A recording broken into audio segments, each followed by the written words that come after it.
धुळ्यातील अतिप्राचीन पंचमुखी हनुमान मंदिरातील चोरीचा अवघ्या 72 तासात छडा लावण्यात पोलिसांना यश आलंय। या प्रकरणी धुळे शहरातील वरखेडी रोड आणि नंदुरबारमधून 5 आरोपींना बेड्या ठोकण्यात आल्या असून पोलिसांनी चोरीचा सर्व मुद्देमाल हस्तगत केलाय।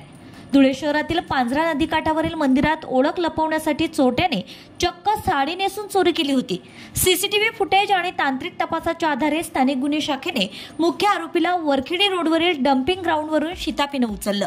त्याच्या माहितीवरून साथीदारांना शहरातून तर चोरीचे चांदीचे छत्र विकत घेणाऱ्या सराफाला थेट नंदुरबारमधून ताब्यात घेण्यात आलाय।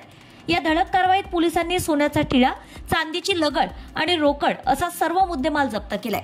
ही कामगिरी धुळे जिल्हा पोलीस अधीक्षक श्रीकांत दिवरे यांच्या मार्गदर्शनाखाली स्थानिक गुन्हे शाखेचे पोलीस निरीक्षक श्रीराम पवार आणि त्यांच्या पथकाने केली आहे। धुळ्यामध्ये पंचमुखी हनुमान मंदिरामध्ये दिनांक 17 नोव्हेंबर रोजी एक मोठी चोरी झाली होती। त्या अनुषंगाने PILCB त्यांचे सर्व अधिकारी आणि स्टाफ यांनी अतिशय चांगली मेहनत घेऊन आज 5 आरोपी अटक केलेले आहेत।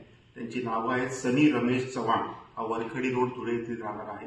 सुनील गायकवाड हा देखील धुळ्याचा राहणार आहे। सलमान युसुफ पठाण हा साखरी रोड येथे राहणार आहे। जाकीर हमीद शेख हा पण देखील साखरी रोड येथे राहणार आहे। आणि नंदुरबार येथे गजानन अशोक सराफ हा सराफ याचं दुकान आहे। या 5 लोकांना आपण अटक केलेली आहे।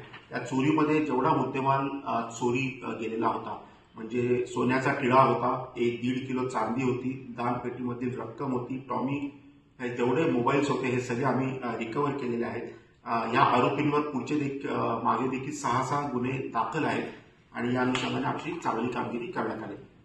Bureau report RCN news.